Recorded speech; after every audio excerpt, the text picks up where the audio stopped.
This is it, ladies and gentlemen. The moment we've all been waiting for. It's Godzilla versus King Kong in the Monsterverse. It's finally led up to this. Since 2017, from Kong's Skull Island, we've been teased about this. Maybe in the next movie they'll fight.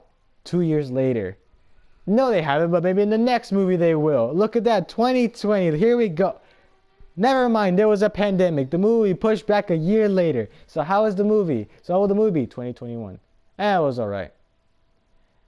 Godzilla vs. Kong. Yes, like many people, I too was excited. I remember like when the trailer came out and me and my cousin were like, "Yo, it's gonna be cool. It's gonna be cool. It's gonna be epic."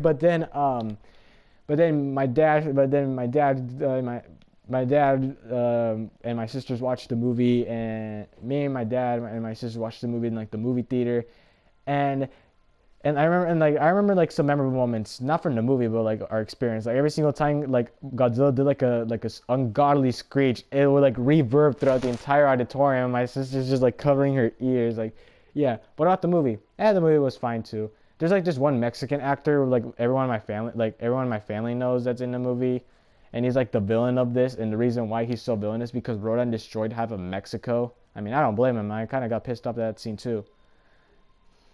And yeah, and he makes a Mechagodzilla, which I was kind of disappointed because I really thought this was going to be King Kong versus Mechagodzilla, but no, it turns out it's Mechagodzilla versus Godzilla and King Kong. So yeah, no, that was kind of disappointment. I mean, don't get me wrong. I know when Godzilla shouldn't be in a movie, but I just really want to see Mechagodzilla, like the reveal like they did in the original like 60s movie, like a Mechagodzilla movie where it turns out it wasn't Godzilla but aliens. But no, it wasn't aliens. It's a mega corporation built hell-bent on revenge from Rodan destroying a country. But anyways, what do I think about this movie? Was it worth the wait? No, it wasn't.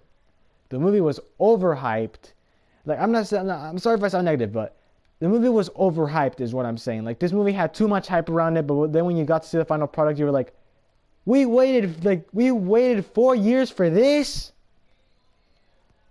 I mean, don't get me wrong. The monster scenes are kind of cool, and the side characters are really do have, pretty interesting, backstories. And I really like that girl that's deaf, that's mute and only communicates through sign language. And I also like the special effects and Mechagodzilla. And that's where my positives end. Now let's get to the negatives. The action scenes. Now, I know I already said I like the action scenes, but there are some times where like the camera like moves so many times, oh, here's a cool action shot. No, there's another cool action shot. No, there is another cool action shot. I was like, can you stay at one place at the damn time, please? I would just want to see continuous like fighting. I don't want to see scatter shot. And another thing that I don't like about this movie is that the Godzilla.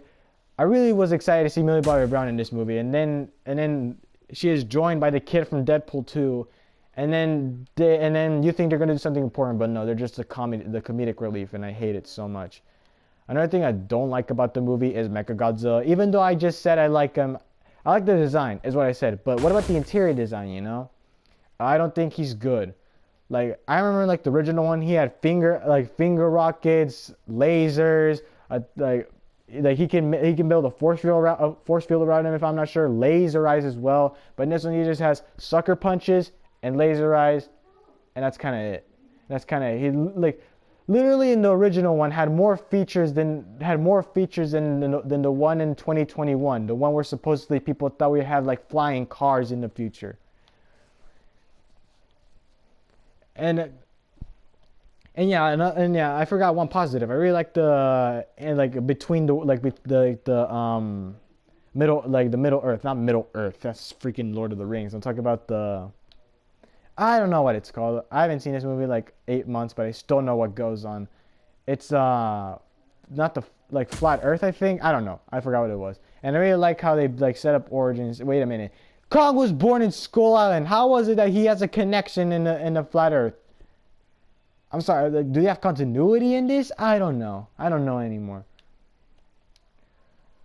But yeah, this movie, yeah, it was overhyped, but in my opinion, was still in a pretty enjoyable ride. It was like a meh for me, like 6 or 7 out of 10. I mean, I would mildly recommend it to a Godzilla fan. I don't know what your thoughts on this movie were. I don't know if it was worth the 4 years of hype built around this thing. Also, I hope they make a better job in Godzilla and Kong, the sequel to Godzilla vs. Kong. Yeah, this is just my review. If you feel kind of mad, don't blame me. This is just a random person on the internet's review about this movie. You have different thoughts. I'm not here to say that you should agree with me. If you like these movies, that's kind of fine. Don't take my word for it. I'm not like the smartest guy in the room. I acknowledge when I'm wrong, and I'm saying it right now. Not every opinion is right. Heck, the critics gave this a good score, and they give the Mario movie a bad score, and people seem to enjoy it, so pretty bad on their part. See you next time. I'm sorry that I've uploaded very late.